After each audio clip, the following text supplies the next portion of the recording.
অন্তর্বর্তী সরকারের প্রথম একনেক সভায় ১,২২২ কোটি টাকার ৪ প্রকল্প অনুমোদন, পঞ্চবার্ষিকী পরিকল্পনা স্থগিতের সিদ্ধান্ত। জনস্বার্থে সেনাবাহিনীর হাতে ম্যাজিস্ট্রেসি ক্ষমতা, জানালেন স্বরাষ্ট্র উপদেষ্টা। আর সুযোগ পাবেন না অনুপস্থিত পুলিশ সদস্যরা। কারাগারে সালমান, আনিসুল, পলক ও মানিক। চট্টগ্রামে হাসিনা, ৩ সাবেক সিএসি সহ বিতর্কিতদের বিরুদ্ধে রাষ্ট্রদ্রোহ মামলা। বিএনপিকে টিকে থাকতে আওয়ামী লীগের মতো হওয়া যাবে না, বলছেন মির্জা ফখরুল। দুর্গাপূজায় শান্তি শৃঙ্খলা রক্ষার আহ্বান। রপ্তানির আড়ালে হাজার কোটি টাকা পাচারের অভিযোগ। বেক্সিমকোট, সালমান সহ 18 জনের বিরুদ্ধে 17 মামলা করেছে সিআইডি। এবং চেন্নাইয়ে সিরিজের প্রথম টেস্টে কাল ভারতের মুখোমুখি বাংলাদেশ। ফল নয়, নিজেদের শক্তি অনুযায়ী খেলতে চায় টিম টাইগার্স।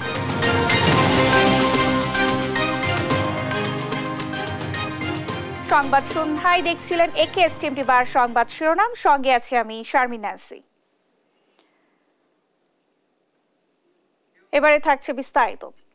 ১,২২২ কোটি ১৪ লাখ টাকা ব্যয়ে 4টি প্রকল্প অনুমোদন দিয়েছে জাতীয় অর্থনৈতিক পরিষদের নির্বাহী কমিটি একনেক।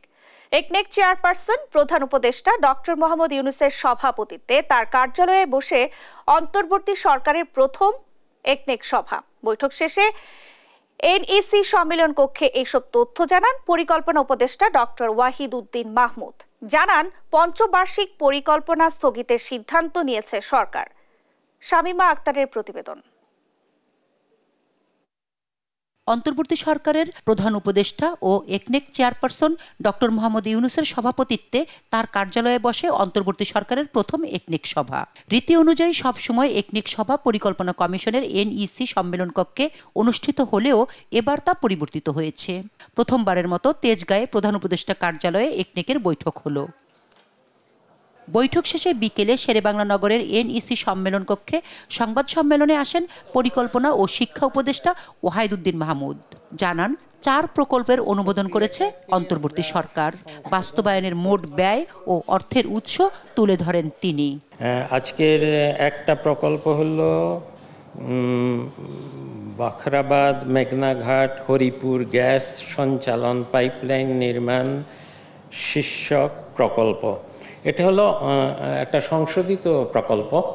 এটা একটা পাইপলাইন তৈরি করা হবে, গ্যাস পাইপলাইন তৈরি করা হবে। খুব সম্ভব মুন্সিগঞ্জ বা এই এলাকা কয়েকটা জেলা মিলে। পঞ্চবার্ষিকী পরিকল্পনা আপাতত স্থগিত থাকবে জানিয়ে উপদেষ্টা ডক্টর ওয়াহিদ উদ্দিন মাহমুদ বলেন, বিগত সরকার কখনোই পরিকল্পনা অনুযায়ী বাজেট প্রণয়ন করেননি। কয়েক বিলিয়ন, অনেক বিলিয়ন ডলার যে পড়ে আছে, এগুলোকে কাজে লাগাবো এবং ভালো কাজে লাগাবো। এর সঙ্গে সঙ্গে আমরা নতুন কিছু প্রকল্প, আমরা যেগুলোকে বলছি আমাদের উন্নয়নের অগ্রাধিকারের সাথে মিলে, এরকম কিছু নতুন প্রকল্প আমরা খুব সহজেই শুরু করতে পারি। নতুন করে রাজনৈতিক সরকার এলে তারা নতুন করে পরিকল্পনা করবেন বলেও জানান পরিকল্পনা ও শিক্ষা উপদেষ্টা।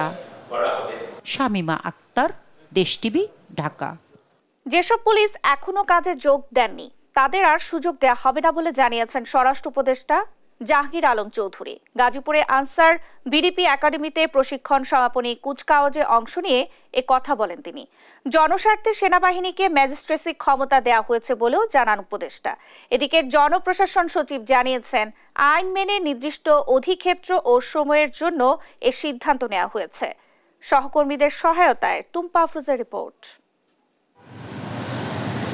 ছাত্র জনতার অভ্যুত্থানের সময় থেকেই সার্বিক নিরাপত্তায় মাঠে তৎপর ছিল সেনাবাহিনী। স্বৈরাচার সরকার পতনের পরও অস্থিতিশীলতা নিরসন এবং আইন শৃঙ্খলা বাহিনী শূন্য অবস্থায় জননিরাপত্তা নিশ্চিতে ভূমিকা রেখে যাচ্ছে সেনাবাহিনী।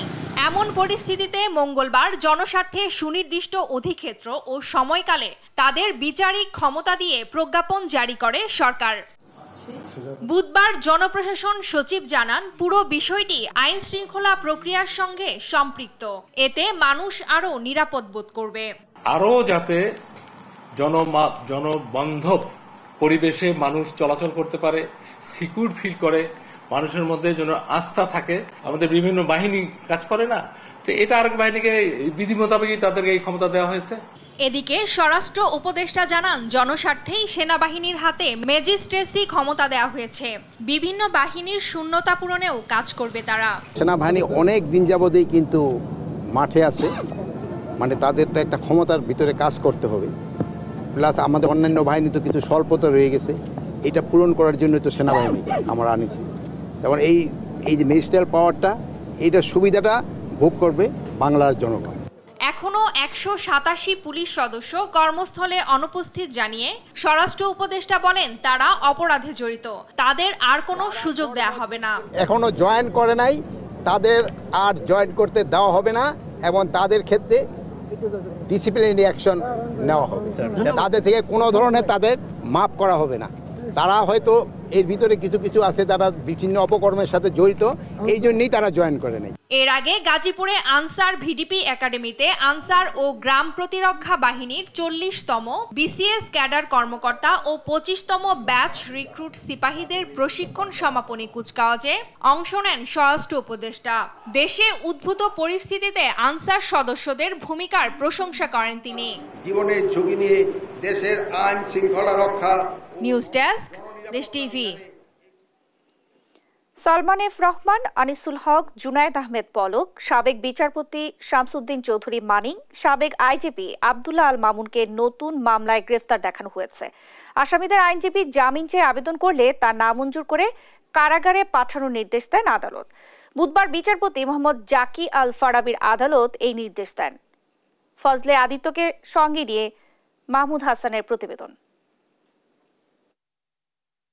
লালবাগ, বাড্ডা ও আদাবর থানায় দায়ের করা কয়েকটি হত্যা মামলায় সালমান এফ রহমান, সাবেক আইনমন্ত্রী আনিসুল হক, জুনায়েদ আহমেদ পলক, সাবেক বিচারপতি শামসুদ্দিন চৌধুরী মানিক, সাবেক আইজিপি চৌধুরী আব্দুল্লাহ আল মামুনকে কঠোর নিরাপত্তার মধ্য দিয়ে নেওয়া হয় ঢাকা চিফ মেট্রোপলিটন ম্যাজিস্ট্রেট আদালতে। তাদেরকে নতুন মামলায় গ্রেপ্তার দেখাতে তোলা হয় আদালতে। উভয় পক্ষের শুনানি শেষে মেট্রোপলিটন ম্যাজিস্ট্রেট মোহাম্মদ জাকি আল ফারাবির আদালত মামলাগুলোতে তাদের গ্রেপ্তার দেখানোর আবেদন মঞ্জুর করে কারাগারে পাঠানোর নির্দেশ দেন। যদিও পুলিশের পক্ষ থেকে তাদের রিমান্ড চাওয়া হয়নি। সব মিলে মোট হচ্ছে প্রায় 10 থেকে 12টা মামলাতে তাদেরকে সন্ন্যাস দেখানো হয়েছে। বাড্ডা থানার 2টি মামলায় গ্রেপ্তারদের সন্ন্যাস দেখানো হয়েছে এবং আজকে কোনো রিমান্ডের আবেদন ছিল না। উনি আওয়ামীপন্থী একজন বিচারপতি ছিলেন এবং বুদ্ধিজীবী ছিলেন, সেই কারণেই উদ্দেশ্য প্রণোদিতভাবে মিথ্যাভাবে এই মামলায় সম্পৃক্ত করা হয়েছে। ওনাদের বিরুদ্ধে সুনির্দিষ্ট কোনো অভিযোগ নাই। এগুলো ইতিপূর্বে ওনাদেরকে বিভিন্ন মামলায় রিমান্ডে নেওয়া হয়েছে, একাধিকবার জিজ্ঞাসাবাদ করা হয়েছে। নতুন করে ওনাদের কাছ থেকে তথ্য পাওয়ার আর কোনো কিছুই নেই। এগুলো জাস্ট হয়রানি করার জন্য ওনাদেরকে সন্ন্যাস দেখানো হচ্ছে।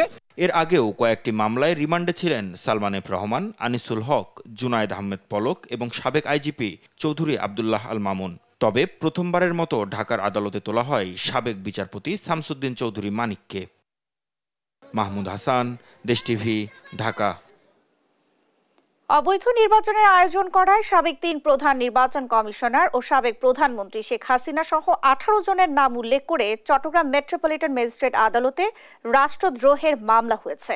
পাশাপাশি 3 বিতর্কিত নির্বাচনের সব সংসদ সদস্য সহ নির্বাচন সংশ্লিষ্ট সবাইকে শনাক্ত করে আসামি করার আবেদনও করা হয়েছে। মামলাটি আমলে নিয়ে পুলিশকে তদন্তপূর্বক রিপোর্ট দেওয়ার নির্দেশ দিয়েছে আদালত। সহকর্মী একেএম নাজিমের তথ্যচিত্রে ডেস্ক রিপোর্ট। 2014, 2018 ও 2024 সালে পাতানো জাতীয় সংসদ নির্বাচনের আয়োজন করায় সাবেক 3 প্রধান নির্বাচন কমিশনার কাজী রাকিবউদ্দিন আহমেদ, কেএম নুরুল হুদা ও কাজী হাবিবুল আউয়াল এবং সাবেক প্রধানমন্ত্রী শেখ হাসিনা সহ 18 জনের বিরুদ্ধে চট্টগ্রামে মামলা হয়েছে। বুধবার দুপুরে চট্টগ্রাম মেট্রোপলিটন ম্যাজিস্ট্রেট 6 কাজী শরীফুল হকের আদালতে মামলাটি দায়ের করেন সাবেক বিএনপি নেতা একরামুল করিম। গত 3টা নির্বাচন 2014, 2018, 2024-এর একটা ফ্রড অ্যাক্টের প্রতারণামূলক নির্বাচন ফেস করেছি। আমি বা আমাদের দেশবাসী নির্বাচনে অংশগ্রহণ করতে পারে নাই। আমি মনে করেছি এটি সংবিধান যারা রক্ষণ করার কথা তারা সংবিধান ভঙ্গ করেছে, ভঙ্গ করে রাষ্ট্রদ্রোহী মামলা অপরাধ করেছে। বাদীর আইনজীবী কফিল উদ্দিন বলেন, গেল 3 নির্বাচনে সাধারণ মানুষ ভোটাধিকার প্রয়োগ করতে পারেনি, এতে জনগণের ভোটাধিকার হরণ করা হয়েছে। সংবিধানের খেলাপ করেছেন কমিশনার সহ প্রশাসনের কর্মকর্তারা। এসব কারণে তাদের বিরুদ্ধে আনা হয়েছে রাষ্ট্রদ্রোহিতা ও প্রতারণার অভিযোগ। সংবিধানে লেখা আছে যদি কোনো ব্যক্তি তার কোনো কর্মকাণ্ডের দ্বারা রাষ্ট্রীয় প্রতিষ্ঠানের প্রতি জনগণের আস্থা নষ্ট করে, তাহলে রাষ্ট্রদ্রোহিতার অপরাধী হবে। তারা 3টা নির্বাচন করেছে বাংলাদেশের জনগণকে বাইরে রেখে, এবং কতগুলো ভুয়ো ব্যক্তিকে এমপি হিসাবে ডিক্লেয়ার করেছে। আমরা বলেছি এটা রাষ্ট্রদ্রোহিতার অপরাধ ওনারা করেছেন, এবং যারা এসব এই নির্বাচিত বলে দাবি করেছেন তারা করেছেন, এবং তারা আরও একটা কাজ করেছে, নির্বাচিত না হয়েও এমপি হিসাবে পরিচয় দিয়ে ফলস পার্সোনেশন করেছে। আদালত মামলার আবেদন গ্রহণ করে পুলিশকে তদন্তের নির্দেশ দিয়েছেন। নিউজ ডেস্ক, দেশ টিভি। আওয়ামী লীগের মতো না হয়ে দেশের মানুষের ভালোবাসার পাত্র হিসেবে গড়ে উঠতে নেতাকর্মীদের প্রতি আহ্বান জানিয়েছেন বিএনপি মহাসচিব মির্জা ফখরুল ইসলাম আলমগীর।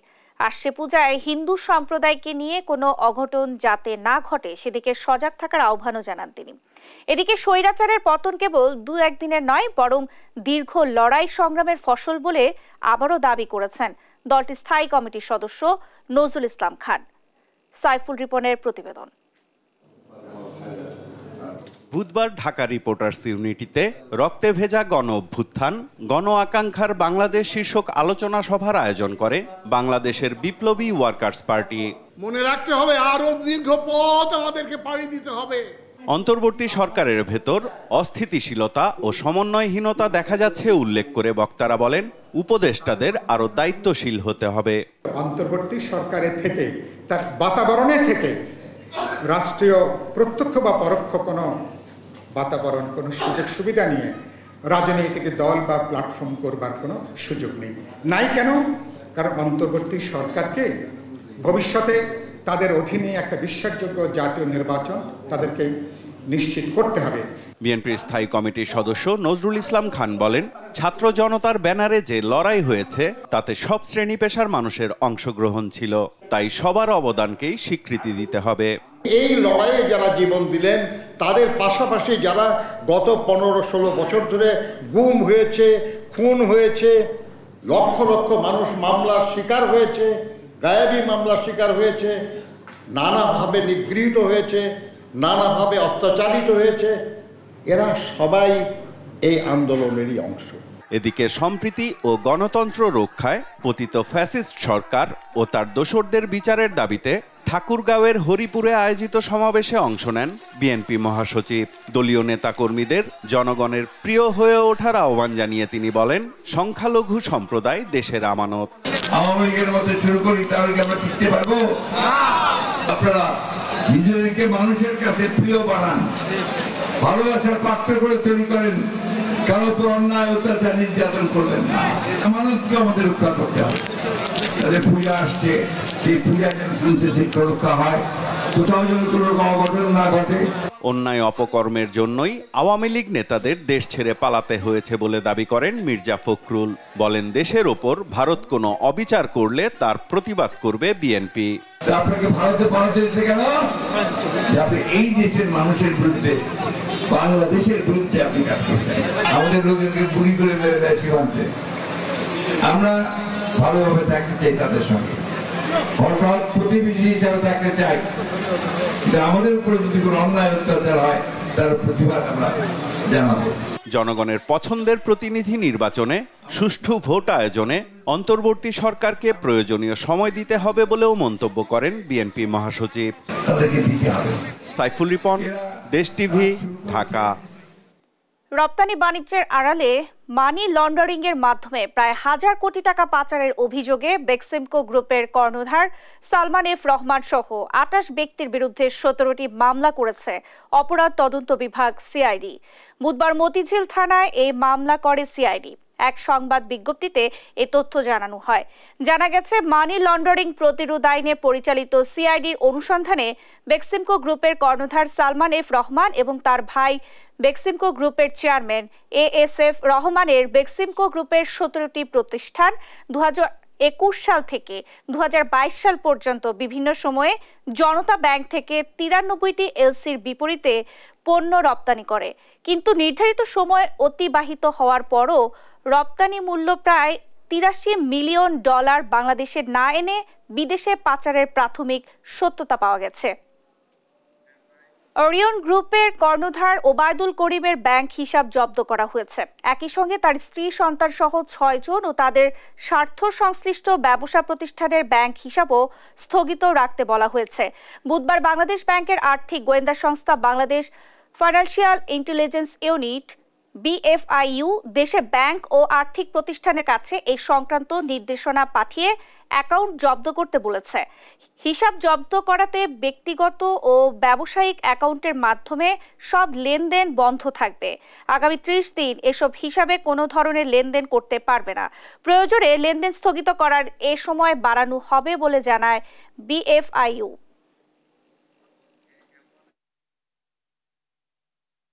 ছাত্র আন্দোলনে নিহতদের নিয়ে সারা দেশে মামলা ব্যবসা শুরু হয়েছে। অপরাধীদের সঙ্গে নিরপরাধ মানুষকেও মামলায় আসামি করা হচ্ছে, এমন মন্তব্য করেন বৈষম্য বিরোধী ছাত্র আন্দোলনের সমন্বয়ক সার্জিস আলম। বুধবার বিকেলে শরীয়তপুর সরকারি কলেজ মাঠে গণ অভ্যুত্থানের শহীদ পরিবারের সঙ্গে সাক্ষাৎ শেষে দুর্নীতি, চাঁদাবাজি ও সন্ত্রাসের বিরুদ্ধে মত বিনিময় সভায় তিনি এই মন্তব্য করেন। সভায় শরীয়তপুরের বিভিন্ন শিক্ষা প্রতিষ্ঠানের শিক্ষার্থীরা উপস্থিত ছিলেন। সার্জিস বলেন, এসব মামলা ব্যবসাকে ছাত্র জনতা সমর্থন করে না।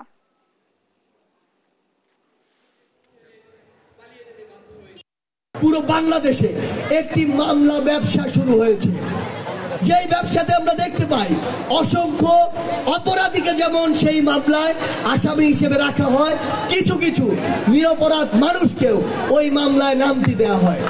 এবং সবচেয়ে গুরুত্বপূর্ণ বিষয়টি হচ্ছে ওই নামগুলো দেওয়া এবং কাটা, এই দুইটি বিষয়কে কেন্দ্র করে লক্ষ লক্ষ টাকার একটি মামলা ব্যবসা শুরু হয়েছে।